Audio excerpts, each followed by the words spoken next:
Guys, I'm so far behind on this knife, it's not even funny. But this is the Micro Evo from Sharp by Design Knives, made by Reate. Nebula carbon, half fat carbon.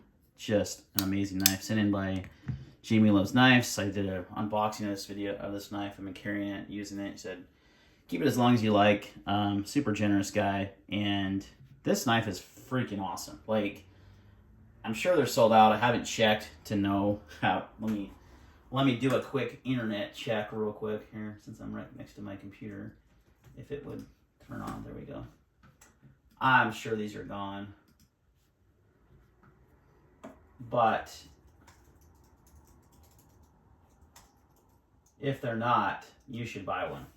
And if you see one on the secondary market, like a lot of these knives, you want to buy this knife. It's fan-freaking-tastic. Like, it is such a good size. It's lightweight. It has the best flipping action I think I've ever felt. I mean, I don't have a lot of flippers right now to tell, but Nadeau definitely knows how to design a flipper. Now, I'm never gonna be the fan of his flipper tab, but it works, okay?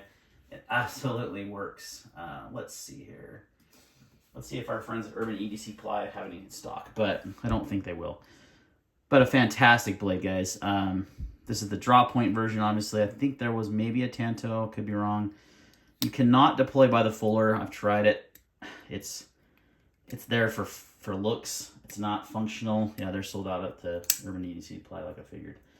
It came in all kinds of different inlays, carbon fiber, micarta, full titanium. But your specs on this guy, you have a 3-inch blade length. So these sold for about $350 when they were out, which is pretty standard for a Reate made knife. That's pretty normal. You got a close length 3.75 inches. Your blade length is 3 inches. Overall length 6.69. So it's a pretty small knife. But man, for a small knife, you would not know that it's a small knife. Like, it doesn't feel small. Like, it just feels perfect in the hand, honestly. The ergonomics are on point. Let's do some size comparisons. Let's do the Para 3. So slightly smaller in the handle than a Para 3, but more cutting edge. Para 3s suffer from cutting edge. Most Spydercos do. The Bel Air is going to be very, very similar in size. Yeah, that's a really good size comparison there. Probably the best size comparison there.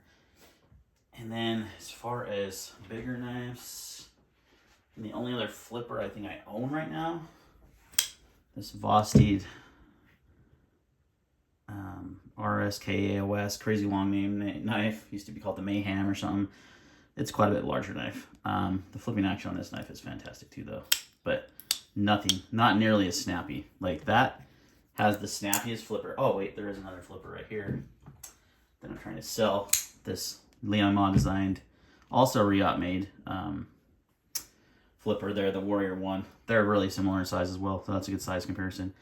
The flipping action on this is good. Pretty crisp. But that is just, the D10 is money. Dialed in, and the flipper tab works a lot better. But it does have, and I don't mind it in this shape. It's when you have it out like this and it looks like a boot. It looks like Italy, like a heel. I don't love that. If you look at like the Leon Ma designed flipper tab, I like that better. But that is my only gripe with any Nadeau design.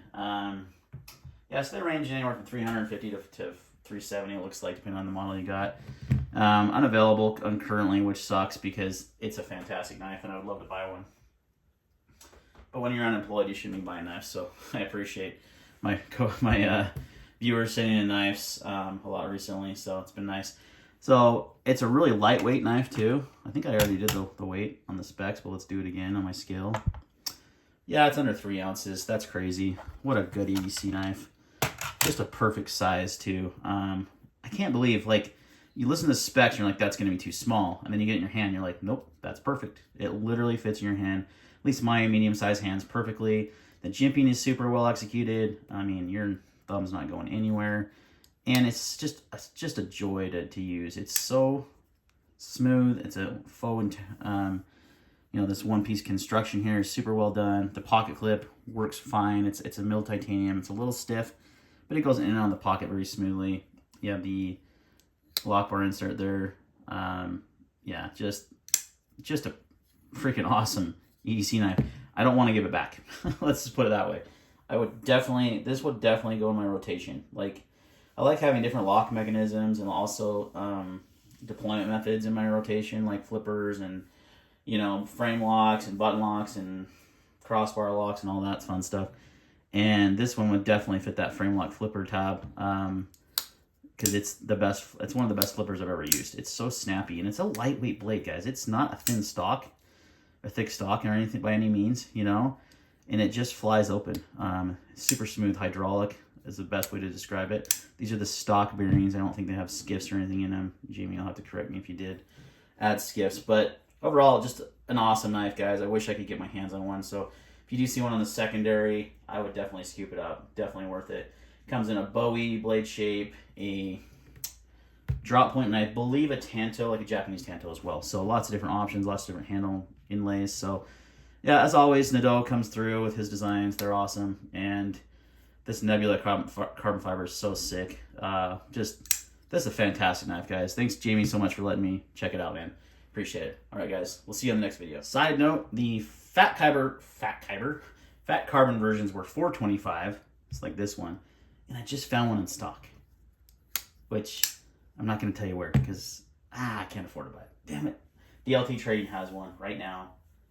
$425 in the Nebula Fat Carbon. Wah wah. All right, guys.